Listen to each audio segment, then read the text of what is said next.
What is up, ladies and gentlemen? Now, this video, I'm not starting in the actual game because I am very, very nervous about what's coming up in this game. This episode might not be as long because I have to record 4 different videos today.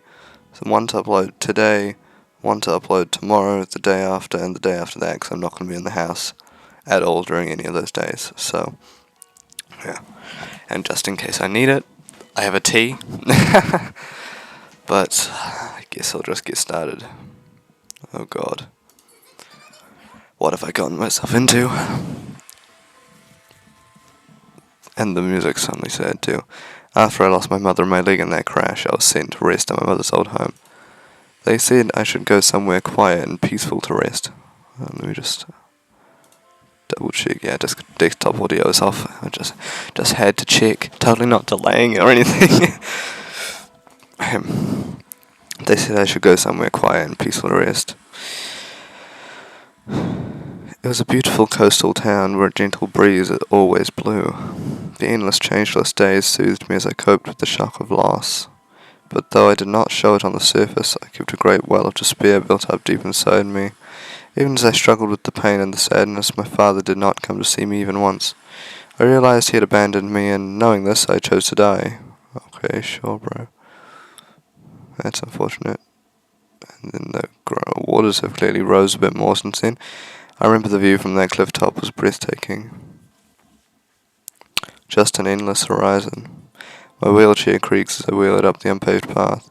The cliff isn't high enough to kill anybody who falls from it on impact, but below it is nothing but deep blue sea. From here in my wheelchair, no one can save me. I want this to be the last thing I see before I die. My mother always used to take me here when we went for walks. It's a place that's so full of happy memories for me. Huh? There's already someone standing on the precipice. Her silver hair flutters in the wind, glowing gold in the soft light of the sunset. She's beautiful. She seems to be 4 or 5 years older than I am. 'Cause you're what? 9 or 8? She's taller than me, yet somehow her face seems so innocent compared to mine. You can't even see her face. Like, come on, bro. She's standing around the edge. A deep sadness shines the light in her eyes. She starts to step forward instinctively I call out to her. Wait! Oh? She turns and stares down at me before starting to speak. A strange lack of despair in her voice. Would you be willing to help me? I'd like you to push me. I am unable to jump on my own. No way, I don't want to kill you. I'd be arrested for murder, or at least assisting your suicide. If you don't even have the courage to jump, you shouldn't try to kill yourself. Not a matter of courage. If you're not prepared to jump, that means you must have something you still want to do in this world. In that case, you should deal with that before you kill yourself. Before you off yourself, bro. There's some dark themes in this game that I was not ready for at all. Even as an elementary school student, I had no even as an elementary school kid, what? Oh, fucking Christ. Even as an elementary school child, I had no compunctions about talking down to an older girl like that. Compunctions? That assertion does appear to possess some validity, but what do I want to do? Well, don't ask me. Anyway, you're in my way. This is my cliff. Oh, I did not realize this was private land. She moves out of the way. I try to wheel myself to the edge, but I'm completely stuck in the mud. The girl silently moves behind me and starts to push. Is here acceptable? Yeah, great. She leaves me in exactly the position she was in. I feel even more pitiful knowing that I had to have someone's help simply to die. Well, she asked for your help, bitch. I'm fine now, so can you go away? She doesn't leave. She came here for some reason too, of course. Didn't you hear me? Go away. What are you going to do here? What does it matter to you? If you are intending to end your life, I am duty bound to prevent you. Huh? What do you mean? I have an order to do so. If she really desperately wanted to stop me, I'd understand, but the way she's talking about it as duty is strange and slightly uncanny. Didn't she just try to kill herself? And do you have nothing left in this world? If there is still something you have left to do, I posit that you should deal with that before dying. Bro, she literally just repeated what he said. Do you have anything of that kind that you can think of?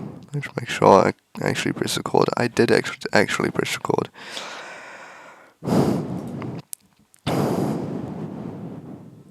I, uh, I don't know how to do a hiccup noise. The girl looks at me with concern as I suddenly start crying. I start to sob and moan without so much as trying to wipe away my tears. My dad is too busy saving the world to even see me. It's a really, really important job, I know. I know humanity doesn't have much time left. The Earth is more important than me. Oh. Oh, yeah, sure. Waluigi. Any pretense I had of acting older than my tender years disappears as a burst and flood of tears. In an instant, I am a child again. The girl simply looks at me, unsure of what to do.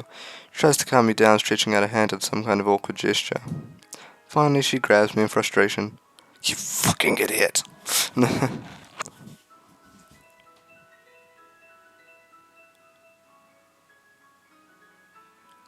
She pulls me into an embrace. There, good boy, it's all gonna be okay. It feels so strange. Almost like this isn't the first time she's held me like this. Huh? What? Even back then it wasn't the first time? I'm so confused. What's happening right now? My wailing grows even louder and less restrained. Uh-huh. The more I cry, the more my heart fills with words I want to say. I wail and sob as I pour my heart out. I have no idea what pain spilled from my mouth, but I'm sure it was full of love for my mother, pleas for my father, and hate for my grandmother. Eventually I have only one thing left to say. I'm going to go to school and study. School? I'm going to go to that big place, the academy, and I'm going to study so much. Why? I have to save the world. If I don't, well, I'll never be saved myself. I'm so pitiful. My father has abandoned me. If he doesn't save the world, I won't be saved either. That's why he won't come to see me. I have to be something other than just pitiful. I should be the one to save the world. If I do that, I'll save myself, too. The girl suddenly says something very strange. Does the world include me? It's almost like she doesn't believe she deserves to be part of the world. Like she shouldn't exist. Well, she did come here planning to throw herself from the cliff. She must be suffering the same way I am, or maybe even worse. I stare at her, into those eyes, the colour of blood. Nah, I don't think that's the right colour, but okay. Somewhere in their crimson depths I can sense a profound well of sadness. She wants to be saved, that's what kept her from jumping. How can I save you? Teach me what happiness means. If I can learn to be happy, my master can be saved. So I just have to make you smile, Can you try smiling, just see what it looks like? When people are happy, they smile, right? Maybe it works in reverse. If you smile, you become happy. Bro, you're not smiling. Like this. I force a smile. In that moment, a feeling that I've never experienced swells up in my chest. An overwhelming elation, a cry of the heart telling me to live on. For the first time, I discovered what it feels like to fall in love. Ooh. It was like a single bright ray of light shining through the darkness.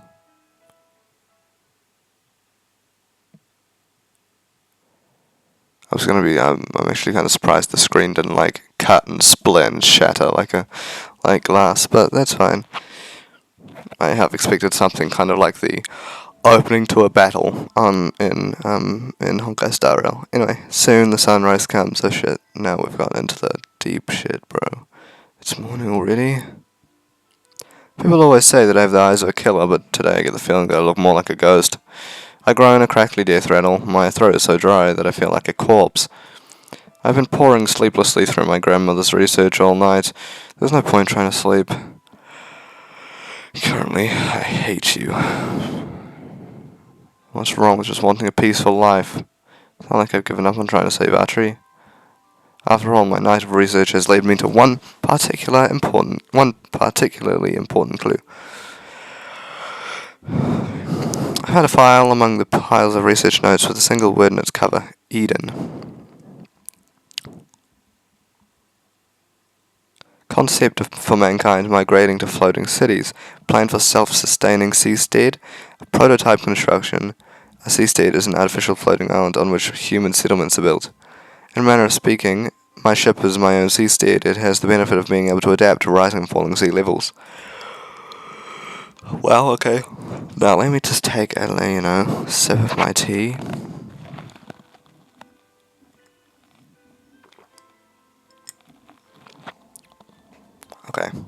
These plans, however, are for something much, much larger than this boat. These seems to detail a floating island that could carry an entire town. That's kind of cool. These kind of projects are pretty common, and some examples of seasteads have already been built. My grandmother's plan has one big difference, however: self-sustainability. The seastead would contain everything necessary to support a full community without needing to import supplies. It would be an artificial island on a scale previously unheard of, equipped with systems to manufacture food and water and recycle waste. Like the Garden of Eden, it would be an entirely new starting point for humanity. I never knew my grandmother was involved with such an important project, but that's not the thing I'm most surprised about. I recognize this island. The photographs tracking the construction of the first prototype instantly take me back to that time. I'll just like we're getting back to another flashback. The time that we encountered the Phantom Island in the mist. Eden was calling to Atri. That can't have been a coincidence, and neither was it something magical. Atri and the island were communicating through some kind of data transfer. That's what I'm supposed to do, isn't it, Grandmother? I have to take Atri to that place. There, she might be able to complete her last order. She'll be saved. Atri.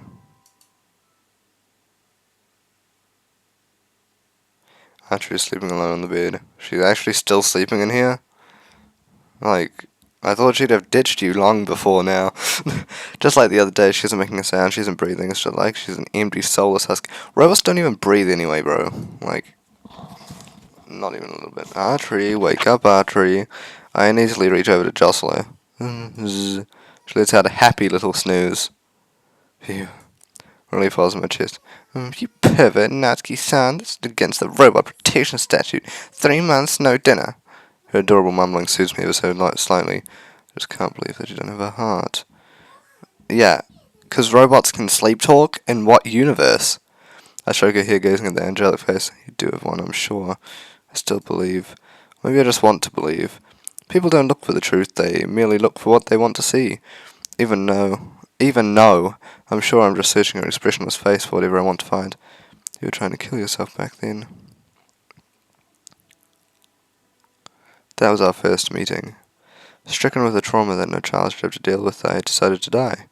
But Atri was already there when I arrived. I didn't have the slightest inkling that she was a humanoid. What kind of robot tries to kill herself? That was why she asked me to push her. At the time, I just thought she didn't have the courage. What on earth happened to you, Atri? What could make a humanoid want to commit suicide? Her reasons have likely been long forgotten, along with many of her other memories, but there's one thing I can say for sure. Back then you must have felt the same deep despair I did. How could she feel such an emotion without a heart? Would it be worth having a heart if all you could feel was misery? Teach me what happiness means. Does being with me not make you happy? When I direct the question to the sleeping Atri, she screws up her face in discomfort. Natsuki-san? She blinks sleepily. Good morning. Atri smiled for me. Okay, She has a wide, slobbery smile. I wipe off the spittle with my sleeve. Is that what I looked like when I smiled to you back then? Yep, it's my best estimation. She replies in a half yawn. Don't see how shit can go back to normal after what happened at the end of the last episode. Here, Natsuki-san. Thanks. I take her hand and let her pull me up onto the pier. She's been completely expressionless all morning. It's natural, seeing as I ordered her to do so. I've told her not to use fake emotions when she's alone with me, but to keep up appearances around everyone else. So far, she has obeyed that perfectly. I have a question. What? Are we still officially a couple? Given that she has no heart, naturally romantic feelings for me were nothing but an act too. I'm fine with whatever if that's what you want. My feelings haven't changed. I have no opposition to it. I will do whatever I can in your service, Natsuki-san. Oh, thanks? Question mark? Although her expression is completely blank, we're still holding hands as we always do. Atri is still my leg, no matter what the situation is between us. Quotation marks.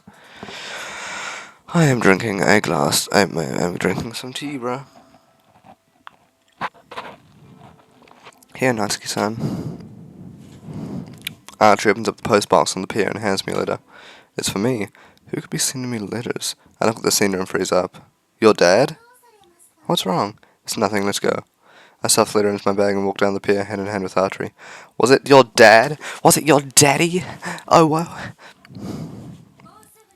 Looking forward to summer vacation? I bet you are. Well, before that, we're having end-of-term exams. Everyone cries out in despair. That's me. That's my entire class. Like, damn it, exams, no. It's the sound of a class that swells to almost 30 students having their hearts broken. Oh man, tests are so lame. I know, right? I'm kinda looking forward to them. What the hell, you boys? You hated them though. Backstabber. I'm getting cold.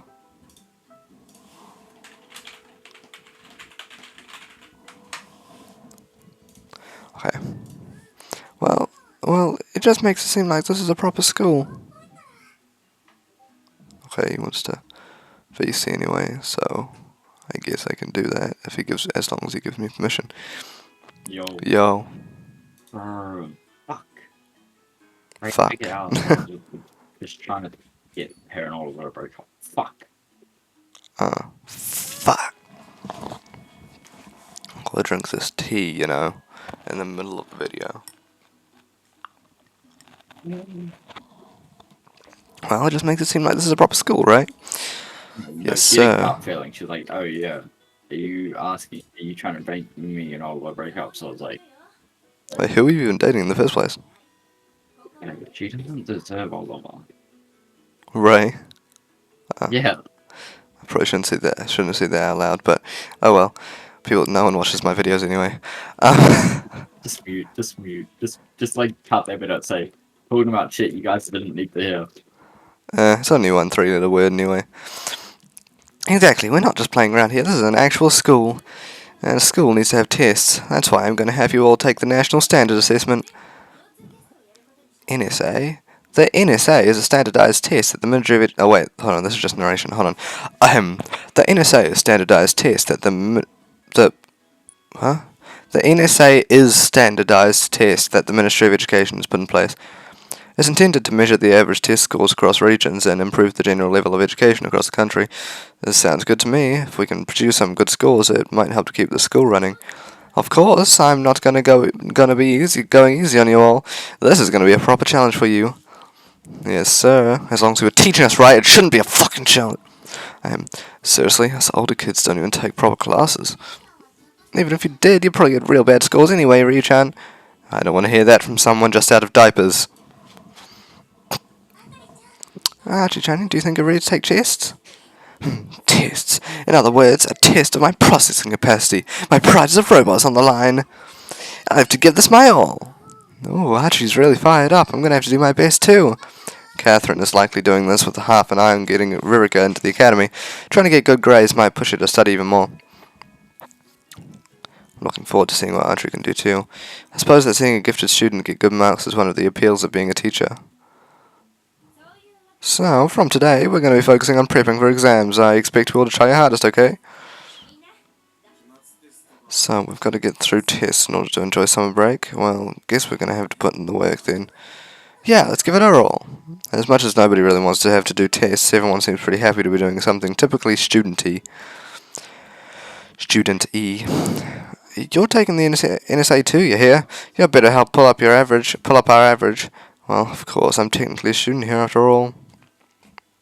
Technically, I thought you just were a student here, bitch. The first lesson of exam prep soon comes to a close. Yes, sir, yes, sir. I head up alone to the roof.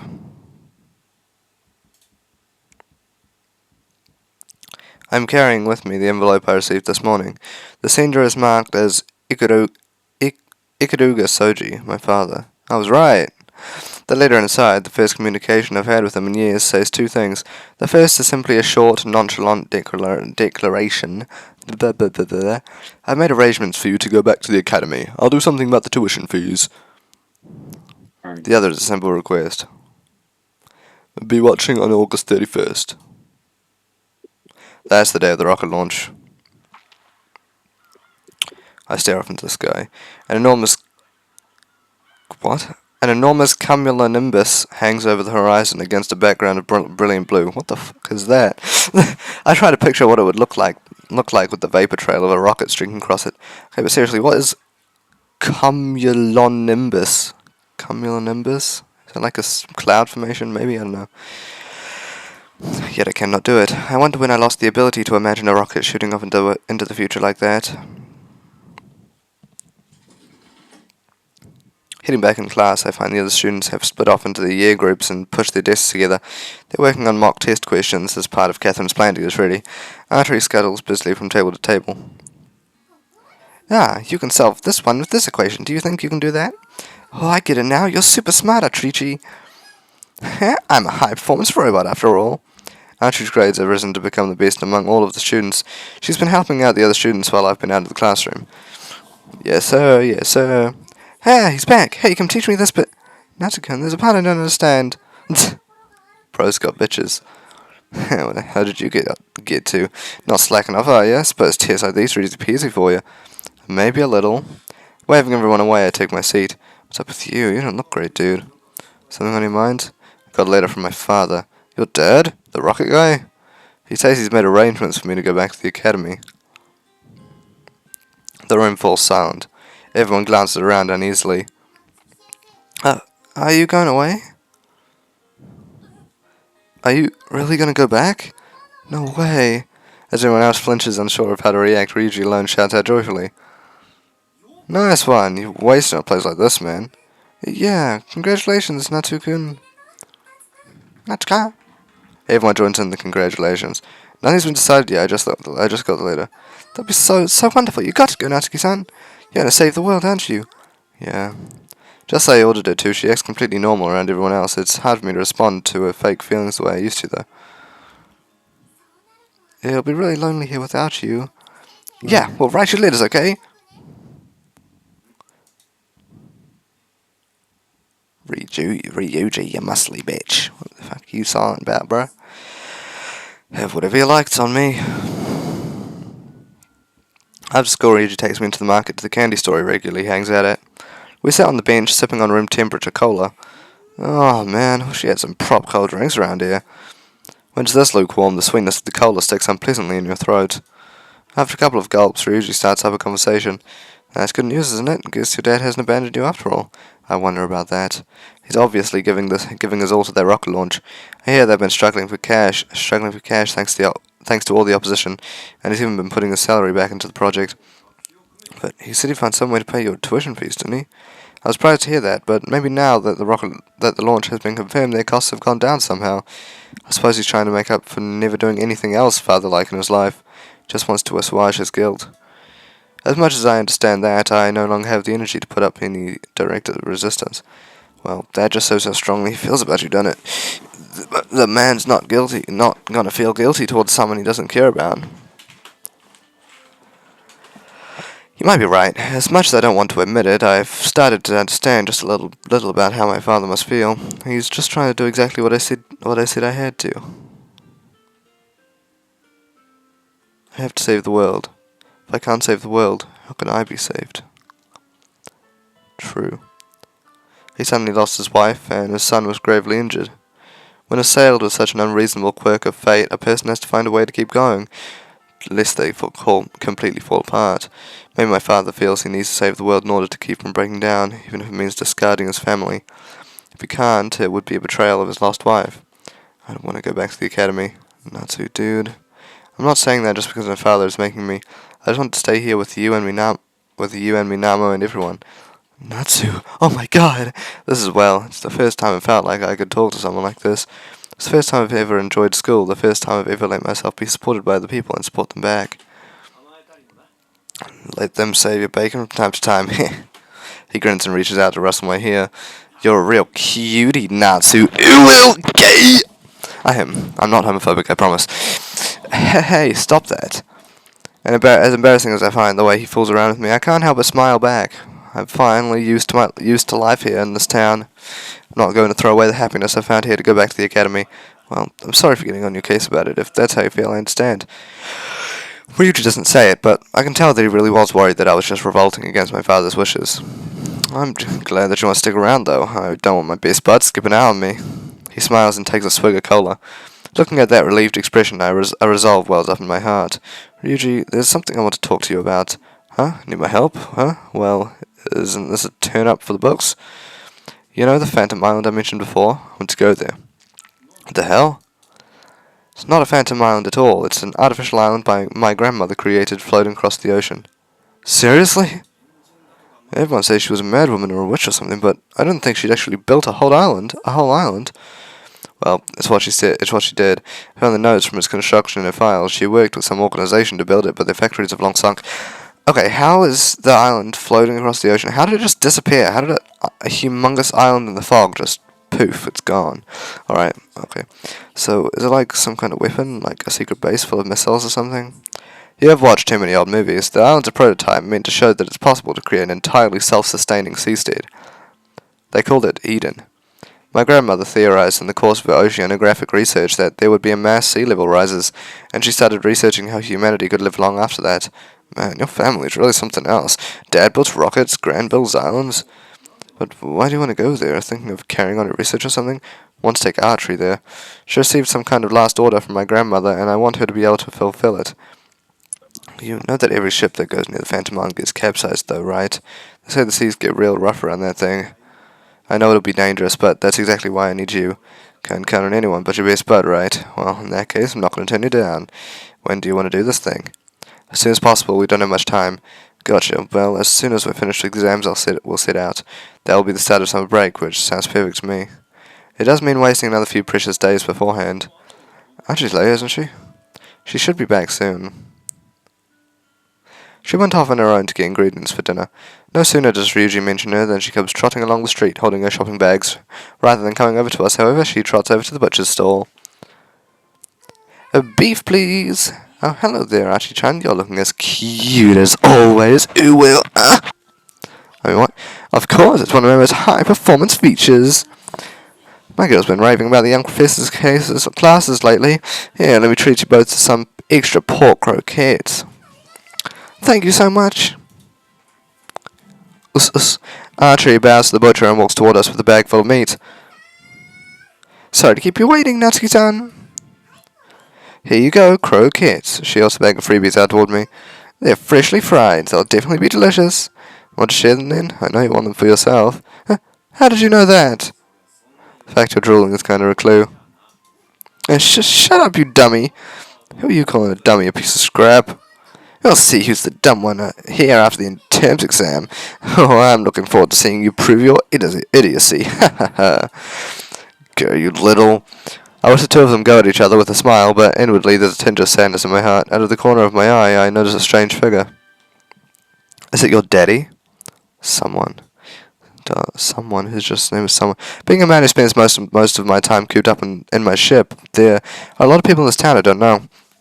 And yet there's something particularly uncanny about that person. An outsider?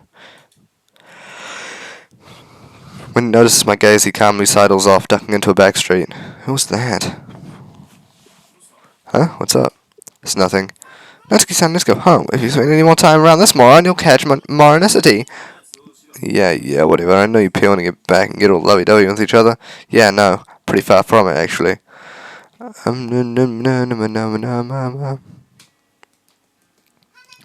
Hana-chan! Hana-chan! Told you not to call me that! What do you want? What you doing? I'm reading through these documents about the Academy's admissions process. Oh, I know that place. That's where Natsuki went, right? You can go too if you want. Yeah, that'll be awesome. I want to do just like him. In that case, I'll have to study even harder. Good job. I love studying there. It's so much fun.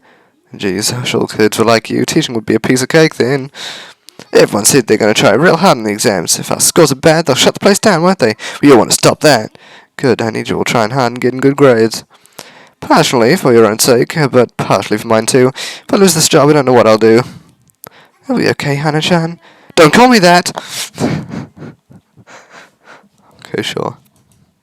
And my game just zoomed itself out for some reason. I don't know why. What's wrong?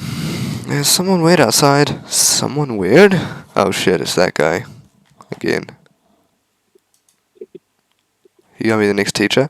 Who's that? He doesn't look like any of the townspeople. Yeah, I've never. Fuck. Yeah, I've never seen him. I might recognize him from somewhere. I'll remember to drink that fucking tea, eh? Suspicious guy. Yeah, he ran away. What a weirdo. What was that?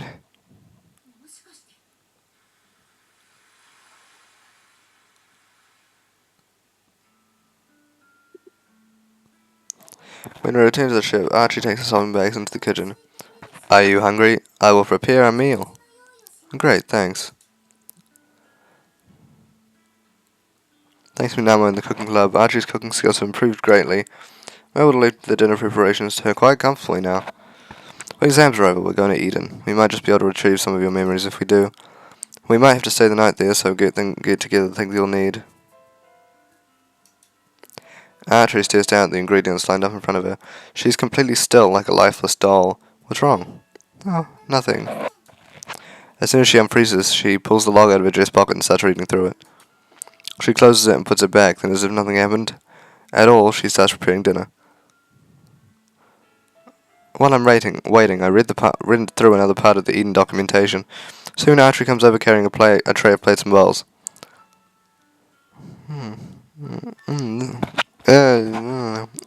This is great.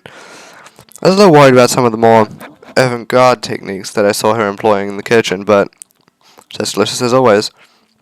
Did you learn to make this at the cooking club? Yes, I learned it from Minamo. I see.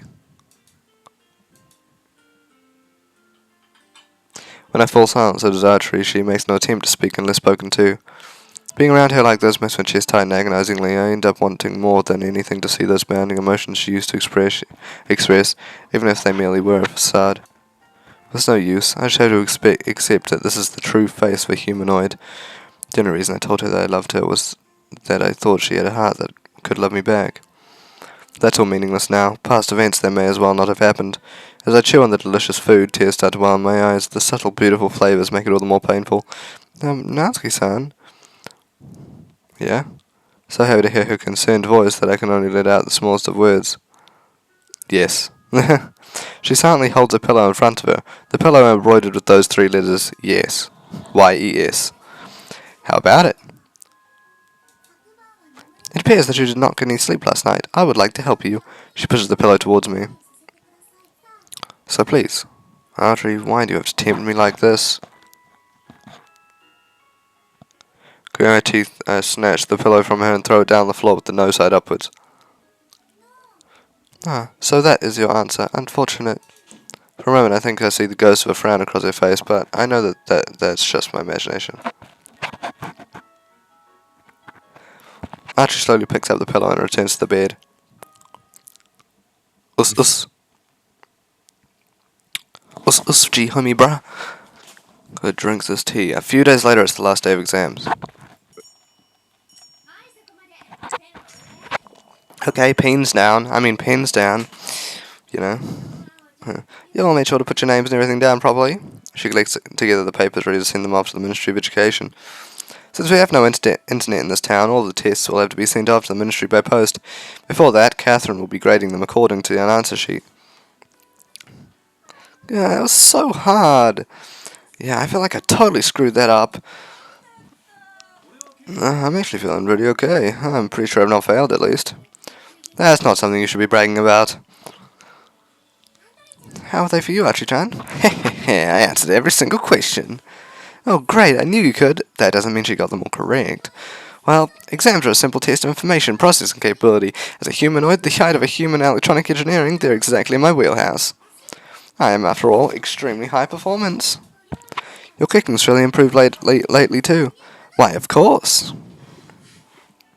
While everyone else basks in the post-exam afterglow, I stand up and pick up my bag. Ryuji, are you ready? We're going already? Are you two going somewhere? We've got a salvage job, or something like it at least. You want to work? I want to come too. You've got to stay behind for this one. It might be too risky for kids, this one. I'm hardly a kid anymore. I'll be fine. If you weren't a kid, you'd listen to me when I say it's dangerous. I'm listening. What are you going to do that could be so dangerous, though? Are you sure you're okay? You're going to be okay on your own? You don't have to worry about us. After all, I'm going with them, and there's nothing my high-performance self can't sort out. We don't have much time. Let's go. Roger. Yeah, let's do this. I'm fine with you kids going out on your own like this, but be careful out there, okay? Yeah, gotcha. Here goes nothing. After picking up food, water, and gasoline at the market on the way, we arrive at the ship. We get together everything we'll need and prepare to weigh anchor. Why am I in such a hurry to do this today? We'd have plenty of time over summer vacation. We just don't have the time. Why not? Well, if you don't want to say it, I won't push it. Natsukin! What the fuck are you here? Minama, what's up? Here, I made you some dinner. Mom said you might need it. That's right. No, you ever come to see yourself too, Ruka? Don't you think dangerous now, you three? You must be pretty determined to do this, even if you're willing to worry the little ones.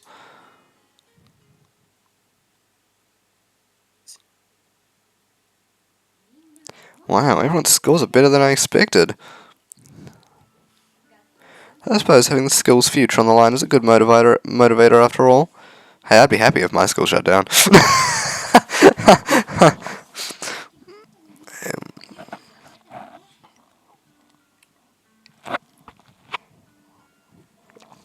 Kamishiro Minamo, 72 marks. Pretty good score for someone who was busy being the teacher until recently. Ikaruga Natsuki, 100 marks. Well, that's to be expected. Hardly even worth making him do the test, really. Nojima Ryuji, 33 marks. A pass, just about. Tisk, he's always back-chatting me. Then he goes and gets a grade like this. I think he needs a bit of seeing to. Atri, this should be a high one. She's not quite on Natsuki's level, but she's probably the smartest behind him. Shame she's not technically a student here, huh? 0 marks. All of her answers read like they were written by a child. What the hell? Is she just messing around? No, she's a fucking robot, you idiot. Natsuki! Hanako? Don't call me that! Where's Natsuki? They just set sail. They said they won't be back until tomorrow. Tch. Is there something wrong? Kind of. Did Atri seem off at all? Atri-san? She seemed normal to me, right, Erika? I don't know. I think she might have had a fight with Natsuki. Really? They seem completely fine to me. I don't know about that. Well, thanks anyway. Bang, bang, bang. Bang, a bang, bang. Exams are so fun. I want to do them. You disgust me. They were only fun because you work so hard every day. Was there anything you didn't understand? A few things. Yeah, I wrote them down. Great. Well, we'll go through them when we get home. Awesome. Awesome. Huh? Who's there? Same bitch. Huh? Ah. Unknown man. I knew it was you, after all, Yasuda. It's been a while, Sada-san. Why are you here? Do you know this guy, Hana-chan? A little. I've had some dealings with him in the past. You knew about Archie, didn't you? That's why you used me. Indeed, how perspicacious of you. Of course I knew, and of course I used you. However, I had assumed that would swiftly bring her to me, and yet here we are, with that robot still wandering around town as if it was the most natural thing in the world. Her master refused to sell it to me, not immediately, at least. Well, fuck you, bitch. You used to be a teacher, didn't you? Correction, I am a teacher, just rehired. Then, I'm sure you will have at least heard the rumors about what happened at the school. The incident. The incident? You would do well to look into it. Hey, wait! She stopped by a pair of arms around her waist. What are you doing, Ruka? Don't follow him. That man, he's scary. It's okay, I'm not going to do anything, don't worry. Just in case, make sure he can't use the boat to get into the school. Okay. Did I miss a line there? I hope I didn't miss a line there. Kicking up a stream of foam in its wake. Oh wait, that's the line. Kicking up a stream of foam in its wake, the ship sets out for the deep ocean.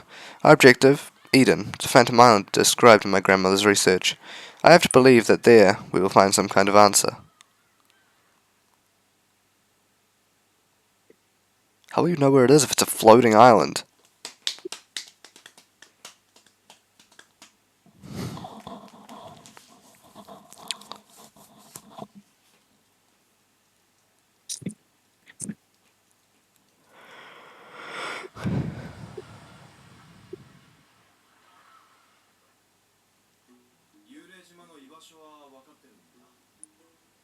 So, you do have an idea of where we're going to find this thing, right?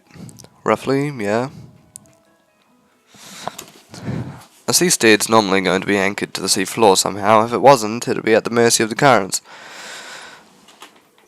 That doesn't seem to be the case with Eden, though. It's floating freely on the seas. So, there's no guarantee it'll be in the same place you saw it last time. Right, and yet, the Phantom Island seems to appear to people in roughly the same place every time.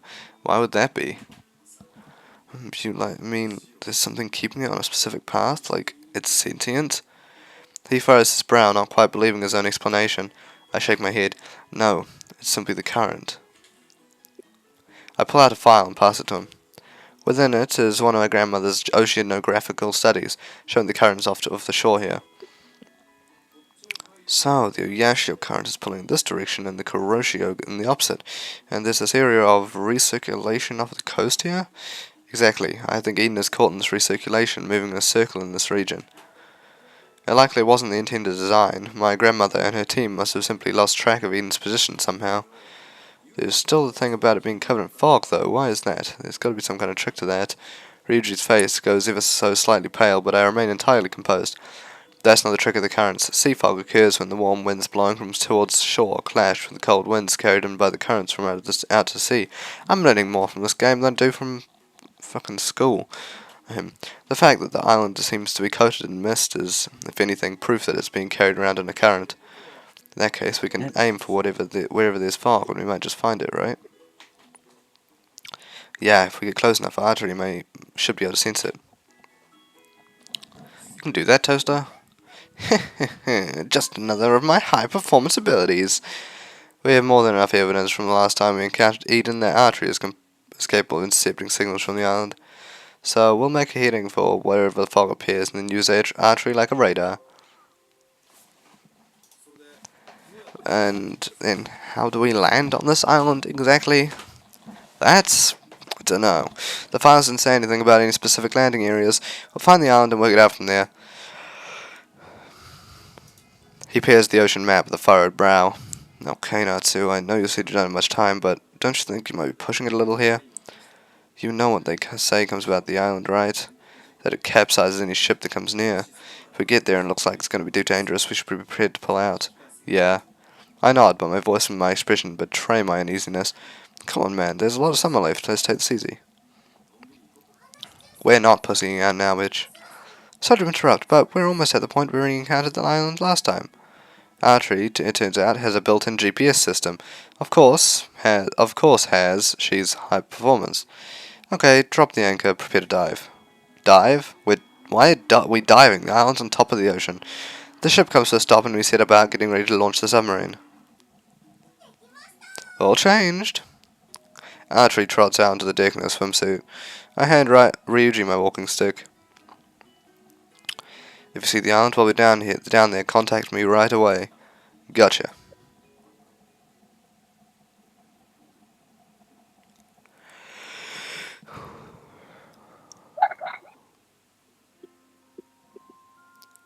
Are you still there, Atri? Me. No, not you. I'm reading the the dialogue. I peek out of the window to check that she's still holding onto the sub. Since she's unable to fly on her own, if she lost purchase, she could be swallowed up by the sea. To that end, we've been attaching her to the hull with a rope, which we unhook when the time comes to actually work on the seabed. After diving for a while, we reach the bottom. I signal out of the window to Atri. Find what we're looking for, come back and tell me. She gives me an affirmative. I wait alone in the sub for a while until she comes back, pointing off in a direction. Directed by her, I push forward until we find the same kind of undersea cable we did before. We follow it out to sea. Archer unhooks her rope and walks away from the serpent's elbows. She returns holding the severed end of the cable. Ryuji, can you hear me? Loud and clear, what's up? We found the end of the cable. Send down the sinker. Roger. Ryuji hits the lever above, and below we trace a route back from the end of the cable. Should probably finish drinking this tea. It's been sitting here for like an hour. I'll finish it after I finish recording this video. Back at the point directly below the ship, there's now a lead weight sunk to the seafloor. Attached to it is a rope, linking it to a buoy on the surface. It's a marker that will indicate the position of this cable, should we need it. Naturally, this is another item from my grandmother's old stock of research equipment. We've used buoys like this in our salvage work a few times. Atri, tie the cable to the sinker. Atri winds her rope around the cable and the weight, tying the two together. This won't just stop the cable drifting off, it will also allow us to put up with the crane if we need to. Excellent work, let's head back to the ship. Atri grabs onto the sub's frame and I charge the ballast tanks with compressed air to send the sub floating upwards. Yes sir, yes sir. So, why exactly are we backing the cable again? I've just got a hunch that might be something to do with Eden. It might have been intended to connect the island to the mainland. It could have broken when the island was caught up in the currents. So, it's a telecoms cable, or something. Probably. We might have to work out how to reconnect it when we get to Eden. Gotcha, so this is a precaution. It might come to nothing in the end.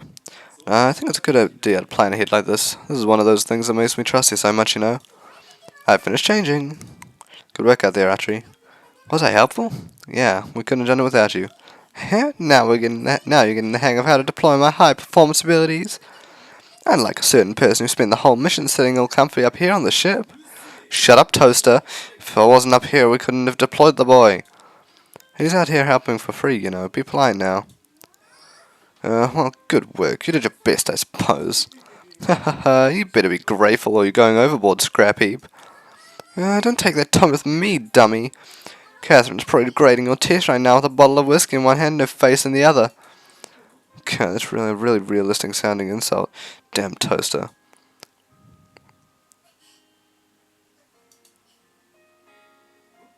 Whoa, why are you crying all of a sudden? I didn't mean to be harsh. Ryuji panics as the robot suddenly explodes into a flood of tears. Now that doesn't make sense. Oh, don't mind me, I'm just cleaning the sea salt out of my optical sensors. Of course you fucking are. I doubt that'll be the case later in the, What is that?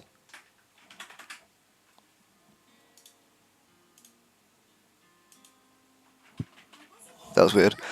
I don't possess the standard crying mechanisms of human beings. Alright, man, you gave me a fright there. While my two companions playfully argue, I weigh the anchor and set it on a course forward.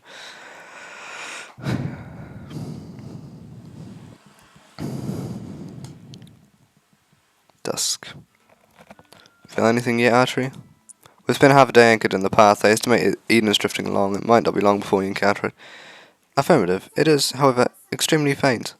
She responds dispassionately. Inside the cabin, Ryuji is listening to the radio at an absurd volume. He's had his head practically attached to the thing all day. Because he only has a battery-powered radio at home, he's extremely envious of my wind-powered ship, while I hardly have to scrimp on save on power. Eden will probably be drifting in from the west. The fog should come soon. I can feel the moist sea air cling portentously to my skin already, yeah? Riley, give me another name for a virus. COVID. COVID and good. Yeah. Oh, bro, that name isn't taken. I see. It's almost time. Time for you to carry out your last order. It has to be the place, surely. I don't know why it would be calling out to her otherwise.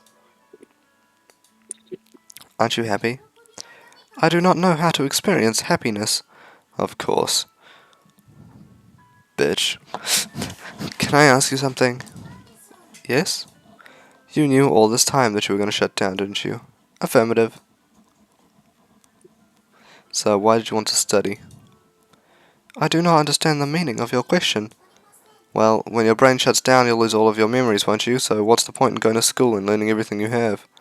No human that knew their death was approaching would choose to spend their last days at school. It would be pointless, surely. I desire to become a more useful humanoid. By, say, learning to cook so that you could feed me, She nods. Humans are programmed to do everything they can to be of greatest use to their masters. But what about everything else you studied? Was that just to make me happier as your teacher? She shakes her head strongly. That was also to achieve a Yummy. greater degree of usefulness. Why, though? What were you going to use all of that knowledge for? I do not know when my accrued knowledge will become useful. I have not been equipped with the necessary faculties to achieve precognition. There's something about the coldness of the words that makes my blood boil. That's pointless, surely. When do you think the stuff you've been learning is ever going to come in useful? After all, you're about to... About to what? Nothing, I'm sorry, I didn't mean to say it like that. I do not mind. I do not have feelings to hurt. Please say what you were going to say. I don't want to say it. Understood. With no other words to say, we both fall silent. Then, almost as if she's trying to prove her usefulness by making conversation, Atri raises a question. Why aren't you going to return to the academy? This again. I told you I prefer living here. Will you be able to save the world while living here? No, I don't plan to try. Everyone has their limits. Maybe it's okay if everyone just tries to save everyone in, say, a 5-meter radius. If every person did the same, wouldn't that mean everyone was saved? I've always lived so selfishly, but recently I've realized that nothing is going to change if I keep being like that. You might not understand, but for humans, this is happiness. That is not happiness. Who are you to judge what happiness is? It is not a judgment, it is an objective observation. This is not happiness. I'll decide what makes me happy, thanks. I'll perceive that if you insist that your current situation is one of happiness, happiness would be a meaningless concept. Then what would be happiness for me? Well... Hey, Natsu! Ryuji pops his head out from the cabin door. Want to warm up the dinners that Minama made us? I'm getting hungry in here. Okay, let's do that. I stop the ship and drop the anchor. Looks like this is where we'll be staying for the night. Let's go, Atri. Okay. No longer alone, Atri reverts to her usual carefree smile.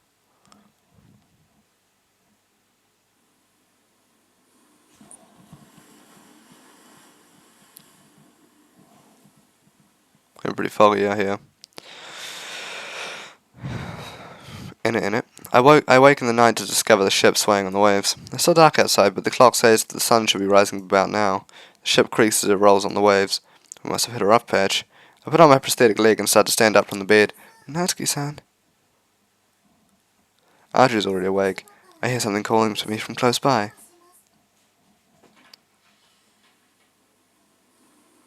Exiting the cabin, we find the ship enveloped in a fog so thick that it completely blots out the morning light. My fucking eyes. In the gloom shines one single spot of red light. The ship rocks as the heavy waves batter its sides. Archer grasps me to keep me upright. Thanks. There is no need to thank me. This is my duty. Shut up. An enormous shadow looms out of the fog. How did it just disappear into thin air last time? A colossal shape, unfathomably dark and unnerving. That's Eden. It's calling to me. The signal is definitely coming from there. Ryuji, wake up! Dude, what's going on? He comes out onto the deck, rubbing his bleary eyes. Whoa, what the hell?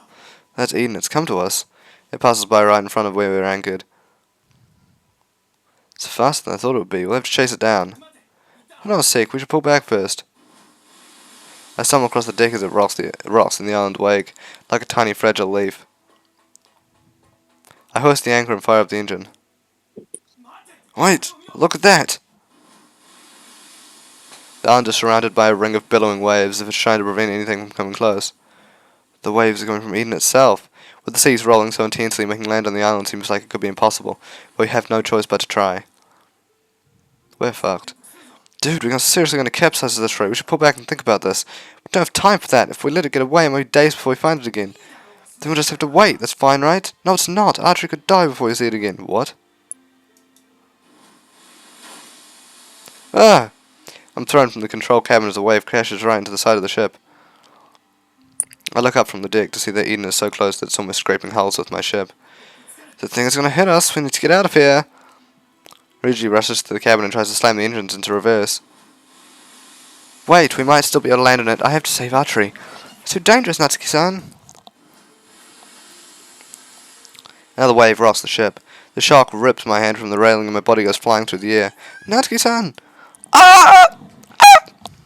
Just, take a sip of my tea. We're getting too intense for me. Time seems to freeze. I stare into that red light shining through the fog. Like a fucking lighthouse, eh? Till I hit the water and sink into the inky blackness.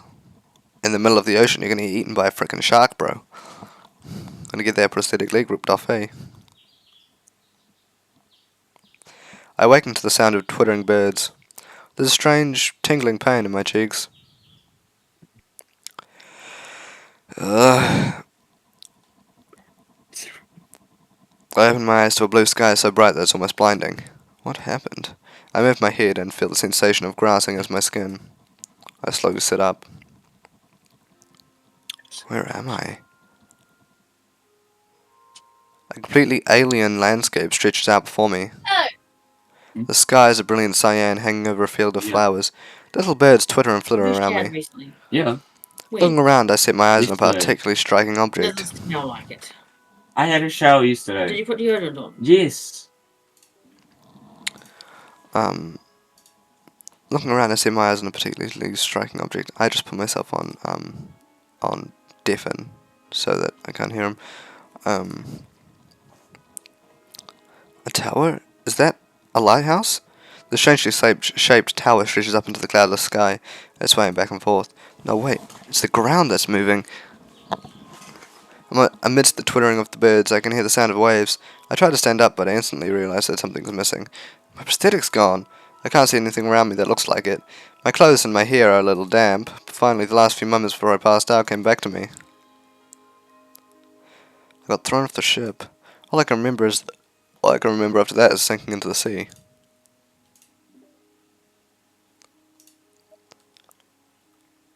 I have no idea how I ended up here, but this must be Eden. My prosthetic probably came off when I fell overboard, but somehow I made it here on one leg. It's lucky that I have plenty of experience doing things without my prosthetic on, like when I get out of the shower or immediately after waking up. I should be able to move around perfectly well like this. What a beautiful island. Standing up, I take in my surroundings properly. A wide expanse of green stretches out in front of me, broken only by a clear, sparkling stream flowing through it. Birds frolic in the skies. This place is like some kind of paradise. If I was a religious man, I would have thought that I'd drowned in the ocean and gone to heaven. I approach the stream and scoop up some water in my hands. It seems so pure. Where is it flowing from? This island can't be that big. This can't all just be rainwater, can it? I follow the stream up in search of its source. The water seems to be flowing out of some kind of man-made building. What is this building? It doesn't seem to be just some kind of huge water purifier. I examine its walls, finding a little green insect cling to it. Yes, sir. There are bugs on this island? The birds here must survive by feeding on these. I'm no insectologist, but this bug doesn't seem to be any kind I've ever seen before. I'm curious about how the ecosystem on this island functions. Peering closely at it, I notice something odd. It's eating the wall. I know that snails can eat concrete and incorporate it into their shells, but this insect has no such protection. There's something coming out of its rear, though. It seems like it's digesting the concrete and excreting some kind of glue. I pick up the insect in my fingers. What? I knew it. This isn't a real bug. It's just a robot in the shape of one.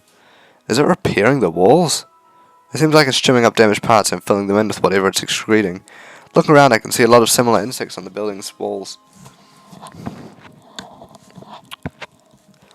These must be some kind of automatic maintenance robots. While on the surface, this island may look like an all-natural paradise, it's evidently being kept in that state by the power of science. This building is making the fresh water too. This is amazing. This place is incredible. Right, Atri? In my excitement, I instantly called out for her, only to realize that she's not there. Oh yeah, where is she? Oh yeah. Natsuki-san? Question mark? Exclamation mark? She jumped into the sea after me. Atri! Question mark? I hop around frantically searching for her. No way, she didn't sink, did she? Atri! Whoa! My foot catches on something and I go tumbling across the soft grass. Ow. Are you okay, Natsuki-san? You tripped on her. That's unfortunate. Atri? The thing I tripped over is a prone Atri staring motionlessly up into the sky. Good, you're safe. Atri, are you alright? Are you damaged? Damaged? I examine her body, but I can't find any sign of external injuries. I'm fine. I simply expended a large amount of energy rescuing you, and I've had to temporarily power down several systems.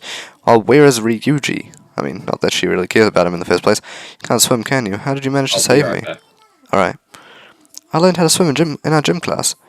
You just have to scoop the water with your hands and move your feet like a dolphin's tail. She weakly tries to demonstrate, but it seems like she can hardly move. If I take a big breath, I can achieve a certain degree of buoyancy, then it is merely a case of using my hands and feet properly. So you grabbed me out of the ocean and pulled me up here. Affirmative. Why would you risk drowning like that? Oh, do I need a reason to act in your aid, Natsuki-san? Well, I guess it's my fault you ended up like this. Indeed, please refrain from reckless action in future. Relief and regret welling my tears start to stream down my cheek and I fall into Atri's face. She reaches up to gently wipe my eyes. Humans cry so easily, or are you simply cleaning the seawater out of your optical receptors? I'm just so glad you're safe. I grab Atri and pull her into an embrace, crying on her shoulder. She frowns, but she offers no resistance. 'Cause, you know, robot shit. What happened to the ship? I do not know. Looking out to sea, I see nothing but an expanse of blue. That's not the sea, bro. The fog is completely cleared up, but the waters around the island are as rough as they were when they hit the ship. Does it make the waves deliberately to stop people making land here? Certainly possible, but it could also be just a problem with the construction. This island is only a prototype after all. A bird landed on her head. Oh? A little bird comes to sit on the unmoving Ashley's head, peering curiously at her face. It's going to eat her eyes out. Nah, do you have any business with me? I think it was to play with you. It's quite rude of it to sit on my face. She reaches up to weakly stroke the bird's back. She's covered in birds. More birds soon join their friends sitting on her chest and shoulders. Seems like you're popular around here. It's ever so slightly annoying. Despite this, she doesn't shoo them away. While she entertains her new friends, I start to strip off a branch to make a walking stick. You don't need that, I'm here. You can't even move, just rest here and I'll take a look around. Propping my stuff up on the stick, I start to examine our surroundings. In the centre of the island is the large building. I can't tell if there's a way in or what exactly it is. If you looked at just this, you'd think this was some kind of military installation. It could pass for some kind of secret weapon. Surrounding it, however, is a verdant field of green. The island is teeming with birds, insects, and those odd little maintenance robots. There's fruit on the trees and fresh water, so it doesn't seem like we're in danger of starving. The island is truly astounding to look at, almost like paradise, and I soon realize exactly what is keeping it so beautiful. Just like the robotic insects I saw before, there are all manner of mechanical creatures seemingly keeping the island running. They come in all kinds of shapes, like from butterflies to spiders. And birds. Atri. Welcome back, Natsuki-san. Look, I found your friend. I hold out one of the insects in front of her. Oh, it's another robot. Yeah, all of the robots here seem to have some kind of role in maintaining the island. Some of them repair buildings, some of them seem to be keeping the grass and the trees healthy. When they die, they're buried in the soil and decompose. So, it's a system that uses multiple types of maintenance robots to maintain the ecosystem. By splitting up their roles like this, the huge islands can be maintained by nothing more than these tiny machines. These seem so much more technologically advanced than anything I've seen before. Just when did my grandmother invent these? My grandmother was still young in the era when humanity was at its technological peak. She must have been predicting the sea rises even that long ago. The only other thing this advanced I've ever come across is Atri herself. A humanoid like her would be practically impossible to build from scratch these days. This island is incredible. It is quite high performance. Oh, what's up with you? Nothing, I'm just tired, so I'm going to sleep. Okay, night. Lying on the grass, she instantly goes into sleep mode. It's probably my imagination again, but she almost seems to be pouting. What happened to Ryuji in all this?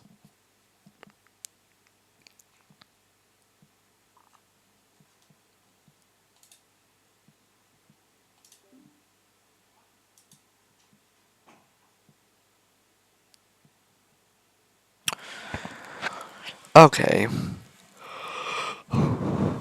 Alright, ladies and gentlemen, I'm gonna have to end this video here. This video is gonna have to end as of right now, because, I'm gonna record another archery video like right after I finish recording this one, but I have to record 3 in a row that I can upload over a series of 3 days. And I'll like record like a Jummish Dash video this afternoon or something for today's upload. But yeah, so I hope you enjoyed this episode of Archery My Dear Moments, and I will see you guys in the next one. Goodbye.